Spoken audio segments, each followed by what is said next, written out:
Boa noite, meu nome é Flávia Viana, eu sou acadêmica de medicina do 4º ano da Faculdade de Ciências Médicas de Minas Gerais e bolsista pelo PROBIC, pela mesma instituição. E hoje eu apresentarei o trabalho intitulado Prevalência de alterações do índice tornozelo-braço em pacientes com doença venosa crônica. Esse trabalho foi elaborado juntamente à minha coautora Bruna Lorena Barbosa Silva, ao mestrando do Programa de Pós-Graduação em Ciências da Saúde João Flávio Lima Nogueira e é orientado pela professora doutora Maria da Glória Rodrigues Machado e co-orientado pelo professor doutor Daniel Mendes Pinto. Bom, a doença venosa crônica ela é uma enfermidade de importante prevalência, estimada em 50% da população global, mas essa prevalência ela é variável de acordo com a população estudada. Ela tem como base a hipertensão venosa dos membros inferiores e ela cursa com sintomas que variam desde dor até cãibra, sensação de peso nas pernas, parestesia, prurido, hiperpigmentação cutânea e até úlceras venosas. Trata-se de uma doença que é subdiagnosticada pelos profissionais de saúde e muitas vezes é subestimada por eles, o que tem por consequências o aumento de sua morbidade e dos custos ao sistema de saúde. As veias elas possuem um sistema valvular que impede o refluxo sanguíneo no seu trajeto. Existem dois principais mecanismos de lesão desse sistema que podem levar à hipertensão venosa. O primeiro deles é a presença de válvulas incompetentes, disfunção valvular, e o segundo deles é a obstrução ao fluxo sanguíneo. Ambos esses mecanismos eles acarretam o acúmulo de sangue venoso nos membros inferiores, gerando um aumento da pressão e dilatação dessas veias. O resultado é a saída de líquidos e moléculas para espaço extravascular, como linfa e hemácias, levando ao edema e hiperpigmentação cutânea por deposição de hemosiderina. Esse processo é intensificado por uma resposta inflamatória que intensifica a permeabilidade vascular. O aumento da pressão intersticial ele acaba por isquemiar o tecido circunjacente, levando a hipoxemia, prurido, endurecimento da pele e ressecamento dela. A doença venosa crônica ela pode ser classificada clinicamente pela classificação de SEAP, de acordo com a qual o grau 1 é caracterizado apenas pela presença de telangiectasias ou veias reticulares. No grau 2, a gente consegue ver veias varicosas visíveis. No grau 3, existe a presença de veias varicosas mais edema.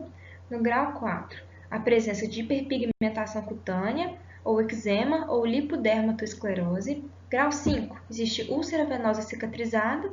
E no grau 6, essa úlcera venosa está ativa.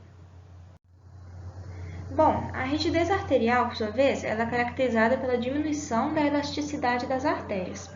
Esse processo ele ocorre devido à aterosclerose, que ela é a deposição lipídica no espaço subendotelial arterial, e ocorre também devido à arteriosclerose, caracterizada pela destruição das fibras elásticas presentes na camada muscular vascular e também hipertrofia e hiperplasia de suas células musculares lisas.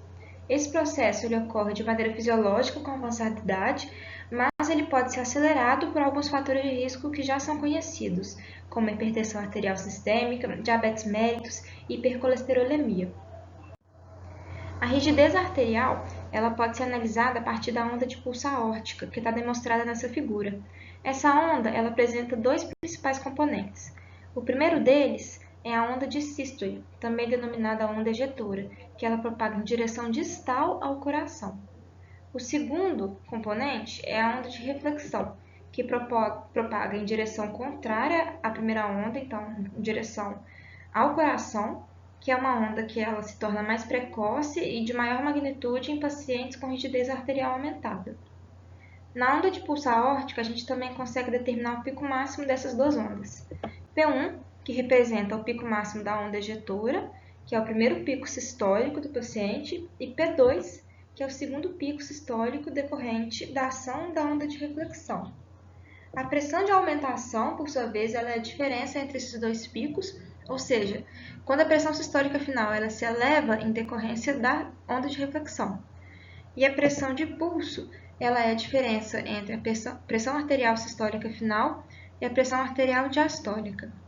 O índice de aumentação é a representação percentual da contribuição do retorno da onda de pulso refletida, então da onda de reflexão, no início da sístole ao aumento da pressão arterial. Ele é calculado pela razão entre a pressão de aumentação e a pressão de pulso. Por fim, a velocidade de onda de pulso, ela trata da razão da distância entre dois pontos distintos do sistema arterial e o tempo necessário para uma onda de pulso percorrer essa distância.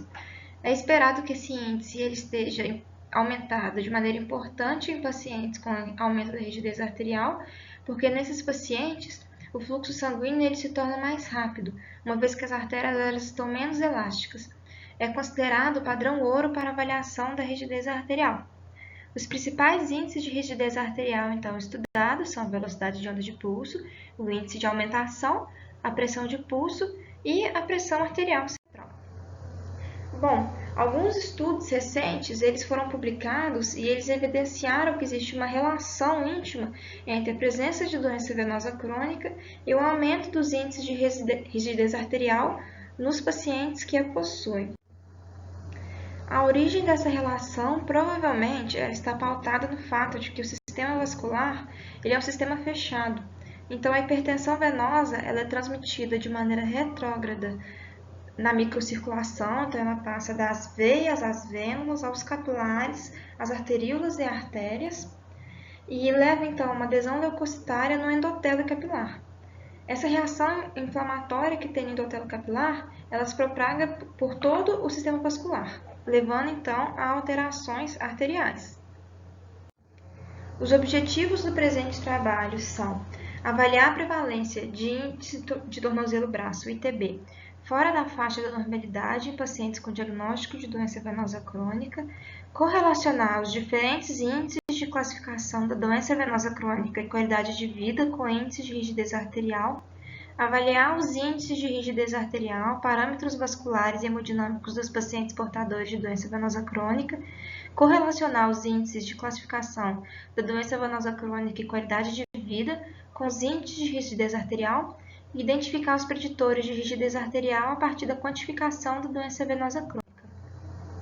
A justificativa desse trabalho ela se pauta na alta prevalência da doença venosa crônica e no impacto importante que essa doença ela pode ter na qualidade de vida dos pacientes. A recente descoberta da associação da doença venosa crônica com o aumento da rigidez arterial, e essa condição do aumento da rigidez arterial, ela é relacionada a um risco cardiovascular elevado, corrobora com a necessidade de desenvolver novos estudos nessa área devido às graves complicações que essas comorbidades elas podem ocasionar. O presente estudo ele é vinculado ao programa de mestrado da pós-graduação em Ciências da Saúde da Faculdade de Ciências Médicas de Minas Gerais e já está aprovado pelo Comitê de Ética em Pesquisa. Trata-se de um estudo transversal realizado no Ambulatório de Angiologia do Hospital Universitário de Ciências Médicas, o espaço amostral de 60 voluntários que possuem CEAP 1 a 6 com idade a partir de 18 anos. Nós iniciamos a coleta de dados pela realização do ITB. Para isso, o paciente deve estar posicionado em decúbito dorsal e são utilizados um esfigmomanômetro e um Doppler vascular portátil. É aferida por esse método a pressão arterial sistólica das artérias braquial, tibial anterior e tibial posterior. O valor do ITB é uma razão entre a maior pressão arterial sistólica do tornozelo, incluindo a artéria tibial anterior e a artéria tibial posterior, e a pressão arterial do membro superior. Razões inferiores a 0,9 indicam ITB alterado e estão relacionados ao maior risco cardiovascular, enquanto valores superiores a 1,3 indicam calcificação. Para avaliar a rigidez arterial, nós utilizamos o aparelho Mobilograph, que é capaz de reconstruir a onda de pulso aórtico a partir da pressão oscilométrica da artéria braquial de forma não invasiva. O exame é realizado com o paciente sentado, em repouso. O manguito ele é posicionado no membro superior esquerdo e as medidas são realizadas em triplicata. E é feita uma média entre essas três medidas para ser utilizada na análise final de todos os parâmetros avaliados. Em seguida, nós aplicamos um questionário de gravidade da doença venosa crônica de qualidade de vida. O primeiro deles, a escala de Villalta, ela apontou os principais sintomas e sinais da doença, de 0 a 3. Quanto maior for a soma da pontuação, maior a gravidade da doença. O VCSS, que é o score venoso de severidade clínica, ele avalia 10 parâmetros pontuados também de 0 a 3. Quanto maior a pontuação, também maior a gravidade da doença. Por fim, o questionário CIVIC ele avalia a qualidade de vida do paciente com doença venosa crônica, composto de 20 questões em 4 domínios. Os resultados variam de 20 a 100, que quanto maior o resultado, menor a qualidade de vida. Muito obrigada!